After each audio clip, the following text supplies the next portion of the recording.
ইডির বাড়িতে ইডির তল্লাশি, আপনারা তো ইডির তল্লাশি শুনেছেন খবরে এতদিন, যে কারো কারো বাড়িতে ইডি তল্লাশি করে এনফোর্সমেন্ট ডিরেক্টরেট তদন্তের স্বার্থে, কিন্তু ইডির বাড়িতে ইডির তল্লাশি শুনেছেন কখনো? আসলে যার বাড়িতে তল্লাশি হয়েছে 5টা বাড়ি তার, এবং তিনি হচ্ছেন ভুয়ো ইডি, অর্থাৎ এই ভুয়ো ইডির বাড়িতে আসল ইডির তল্লাশি। শরদিন্দু রয়েছে সরাসরি আমার সঙ্গে। শরদিন্দু, এই ভুয়ো ইডি কে, আর এই ভুয়ো ইডি যে আসলে ভুয়ো তাই বা জানা গেল কিভাবে? দেখো, এই রায়নার খেমতা গ্রাম এবং এই গ্রামেরই এই প্রাসাদপম বাড়ি, এই বাড়ির মালিক শেখ জিন্নার আলী।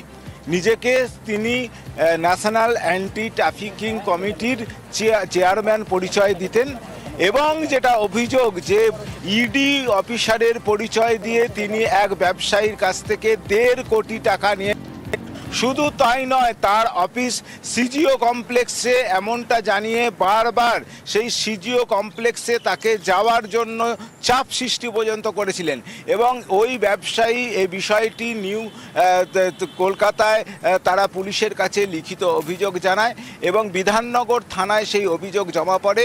এরপরই আজ আমরা দেখছি সেই বাড়িতে ইডি তল্লাশি চালাচ্ছে, এবং সূত্র মারফত আমরা যেটা জানতে পারছি, তার 5টা বাড়ি রয়েছে, তার মধ্যে কলকাতা, বাঁকুড়া, বর্ধমানের রায়না সহ এই 5 জায়গাতেই একযোগে তল্লাশি চালাচ্ছে ইডি। এবং আজ 7 সকালেই ইডির আধিকারিকরা কেন্দ্রীয় বাহিনী সহ এই বাড়িতে আসে, 5টি গাড়িতে তারা আসে, এবং তারা কেন্দ্রীয় বাহিনীর জওয়ানরা তারা পজিশন নেয়, ছাদে থেকে শুরু করে বাড়ির দরজা সমস্ত পজিশন নেয়। এবং এখন দেখা যাচ্ছে যে দীর্ঘ সময় ধরে এখানে কিন্তু তল্লাশি চলছে, সেই তল্লাশি একযোগে বিভিন্ন জায়গাতেও চলছে। এখন সেই তল্লাশিতে কি কি উঠে আসে সেটাই দেখার। অতনু, ধন্যবাদ। এদিকে ভুয়ো ইডি ধরছে ইডি, আর ওদিকে ভুয়ো পুলিশ ধরা পড়লো গাইঘাটায়। পুলিশ পরিচয় কিভাবে দিল, আর কেউ বিশ্বাসী বা কেন করবে যে তিনি পুলিশ? ভুয়ো পুলিশ ধরা পড়লো কিভাবে? আচ্ছা, ভুয়ো পুলিশ যে ঠিক কি কি করতো? অনিরুদ্ধ রয়েছে সরাসরি আমার সঙ্গে, বলতে পারবেন অনিরুদ্ধ? একদমই, দেখো, উত্তর 24 পরগনার গাইঘাটা থানার শিমুলপুরের এই বাসিন্দা, অর্থাৎ চৌরঙ্গীর বাসিন্দা এই যুবক, যার নাম অঙ্কিত ঘোষ, সে দীর্ঘ 1 বছর ধরে পুলিশের কনস্টেবলের পোশাক পরে বিভিন্ন জায়গায় নিজেকে পুলিশ বলে পরিচয় দিয়েছিল, এবং বিভিন্ন অনুষ্ঠান, অর্থাৎ রাজ্যের যে সমস্ত ভালো অনুষ্ঠানগুলো হয় সেই অনুষ্ঠানে কিন্তু সে যাচ্ছে, অর্থাৎ গঙ্গাসাগরের মেলার সময় সে বাড়িতে বলে যেত সে গঙ্গাসাগরের মেলার ডিউটিতে যাচ্ছে, এবং মায়াপুরে বিভিন্ন সময় যে সমস্ত ভিআইপি ভিজিট হতো সেই সময় বলতো যে তার ডিউটি পড়েছে মায়াপুরে।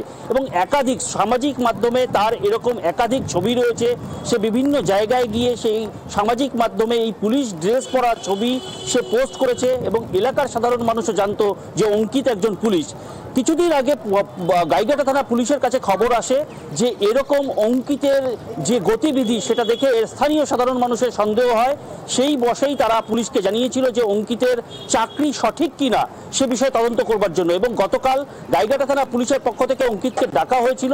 অঙ্কিতকে জিজ্ঞাসাবাদ করে পুলিশ অসঙ্গতি পায়, এবং তার কাছে চাওয়া হয় যে সে পুলিশে চাকরি পেয়েছে তেমন কোনো জয়েন্ট লেটার তার কাছে আছে কিনা। অঙ্কিত দেখাতে পারেনি, পরবর্তীতে পুলিশ তাকে গ্রেপ্তার করে। এ বিষয়ে কিন্তু পুলিশ সূত্রে খবর যে তার কাছ থেকে একাধিক ড্রেস পাওয়া গেছে, নেমপ্লেট পাওয়া গেছে, এবং এই অঙ্কিতের একাধিক ভুয়ো নথিপত্র পাওয়া গেছে, পুলিশ পেয়েছে। এবং স্থানীয় বা পরিবার কিন্তু জানিয়েছে যে অঙ্কিত পুলিশের চাকরির জন্য পরীক্ষা দিয়েছিল, কিন্তু সে জানিয়েছিল পরীক্ষায় সে চাকরি পেয়েছে, এবং বিকাশ ভবনে তার ডিউটি। পরিবার তো জানে না যে আসলে ভুয়ো পুলিশ, পরিবার জানে, পরিবার তাদের ছেলেকে বিশ্বাস করে যে সত্যিই তো ছেলে চাকরি করে, বিকাশ ভবনে পোস্টিং, এর বাইরে আর কিছু জানা কি সম্ভব? পরিবারের লোক তো তাই বলছে। ছেলে পুলিশ পোশাক পরে ঘুরে বেড়াতো, আপনারা জানতেন না? বাড়ি থেকে তো পোশাক দেখা যাচ্ছে। আমি এখন কোনো কথা বলতে চাই না। আপনার পরীক্ষা দেওয়া, পরীক্ষা কি দিয়েছিল জানেন? হ্যাঁ, পরীক্ষা দিয়েছে। পাস করেছিল? পাস করেছিল কেন সেটা আমি কি করে জানবো? রেজাল্ট তো আর আমরা দেখিনি, রেজাল্ট সে দেখেছে। ছেলে কি বলতো, আপনাদের কি বলতো? হ্যাঁ আমি পাস করেছি, পুলিশ বলছে যে ভুয়ো। কতদিন আগে ছেলে চাকরি পেয়েছে বলে আপনাদের জানিয়েছে? আজকে 1-1.5 বছর হয়ে গেল।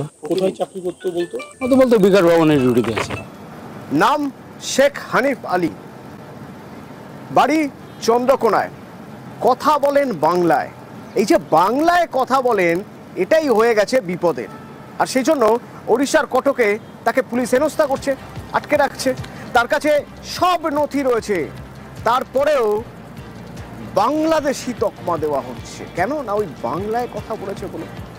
একটা রাজ্যের মানুষ সেই রাজ্যে সবচেয়ে বেশি যে ভাষায় কথা হয় সেই ভাষায় কথা বলবে, সেই কথা যদি অন্য রাজ্যে গিয়ে বলে তাহলে সেই দেশের সেই রাজ্যের মানুষ তাকে ভিনদেশি বলে, বাংলাদেশি বলে দাগিয়ে দেবে। এর আগেও তো এরকম হয়েছে, মহারাষ্ট্রে হয়েছে, দিল্লিতে হয়েছে, রাজস্থানে হয়েছে, ওড়িশার কটকে এই অবস্থা। তো চন্দ্রকোনা থেকে আমার সঙ্গে সুকান্ত রয়েছেন। সুকান্ত, কিভাবে ওই শ্রমিক এখন কোথায়, কিভাবে রয়েছেন, পরিবার কি বলছে, কি হয়েছিল ওর সঙ্গে?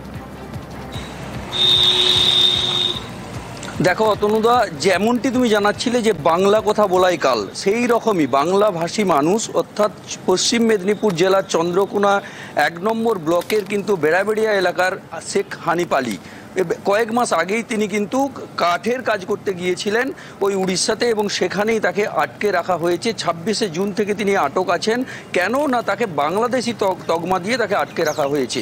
পরিবারের লোক কিন্তু উদ্বিগ্ন রয়েছেন। তারা বলছেন যে আমরা পূর্বপুরুষ ধরে বসবাস করছি, আমাদের রেশন কার্ড, ভোটার কার্ড, আধার কার্ড থেকে শুরু করে এবং জমির দলিল পর্যন্ত রয়েছে, কিন্তু আমাদের বাড়ির ছেলেকে বাংলাদেশি তকমা দিয়ে আটকে রাখা হয়েছে। তারা প্রশাসনের দ্বারস্থ হয়েছেন। তারা চাইছেন রাজ্য হস্তক্ষেপ করুক এবং হানিফ আলীকে ফিরিয়ে আনা হোক চন্দ্রকোনায়। অতনুদা, ধন্যবাদ সুকান্ত। ফার্নিচারে কাজ করতো, কাঠের কাজ। হ্যাঁ কাঠের কাজ করতো, ওই উড়িষ্যার কাছে করছে। হ্যাঁ হ্যাঁ, তারপর কি খবর এসছে? কি সে খবর এসছে মানে কাজ করতে করতে বলছে শুয়েছিল কোথাও বিল্ডিং এ, এখানকার বাসিন্দার নাই বলে তাকে তুলে নিয়ে গেছে। বাংলাদেশি হ্যাঁ বলছে নাকি? হ্যাঁ বাংলাদেশের বলছি। বলেছিল শুধু ভিটের জায়গার একটু দলিল চাই। হ্যাঁ, দলিলটি আমি দিতে পারছি না, এইটি আমার রেকর্ডটা দিয়েছে শুধু। রেকর্ড দিয়েছেন? হ্যাঁ। তা সরকার আপনার স্বামীকে ফিরিয়ে আনুক এটাই চাইছে? হ্যাঁ এইটাই আমার চাই। 35টা বছর নেহাত কম নয়। এত বছরে চা বাগানটাই হয়ে গিয়েছিল পরিবার। এবার অবসর, ফেয়ারওয়েল দিলেন চা বাগানের কর্মীরা।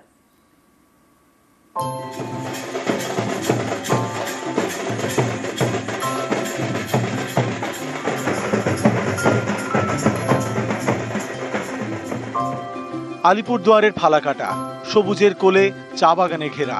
এখানেই এথেলবাড়ি চা বাগান। সেখানে মঙ্গলবার উৎসবের মেজাজ।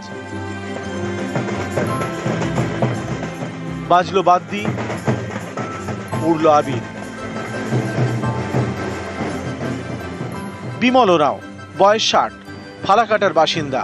এথেলবাড়ি চা বাগানে প্রায় 35 বছর কাজ করেছেন। তিনি জানেন 2 পাতা একটি কড়ির কাহিনী। চা বাগানের এই কর্মীর কাছে চা বাগানের লোকজনই হয়ে উঠেছিল পরিবার। মঙ্গলবার তার কর্মজীবনের শেষ দিন। এবার ঘর ছাড়ার পালা, অবসরের শুরু। তাই চা বাগানের তরফে দেওয়া হলো ফেয়ারওয়েল।